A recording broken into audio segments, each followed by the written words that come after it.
Құрметті достар, біз қазақ зиялыларының өлеңдерін жастарға үйрету жолында өзіміздің осындай кішкентай рубрикамыз бар, атсалысып жатқан. Сол келесі біздің қонағымыз. Есімің кім, бауырым? Нұрали. Нұрали.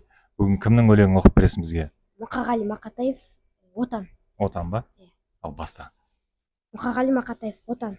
Мен оның күнін сүйем, түнін сүйем. Ағынды өзен асқартау гүлін сүйем. Мен оның құдіретті үнін сүйем. Мен оның қасиетті тілін сүйем. Бар жәндігін сүйемін қыбырлаған, бәрі маған отан деп сыбырлаған.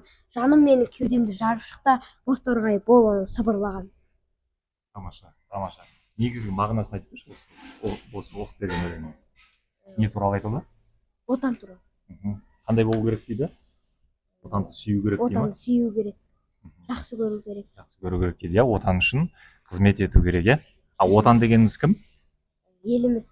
Еліміз. Бірінші очередь сен өзің және сенің айналаңдағы әке-шешең, туған туысқандарың, сол сенің отаның, дұрыс па? Яғни сен отанға қызмет жасасаң, айналаңдағы туған туысқандарыңа, бала шағаңа, болашақ, сол қызмет жасаған болып саналасың, дұрыс па? Тамаша, жарайсың. Қазір біздің сыйлығымыз дайын.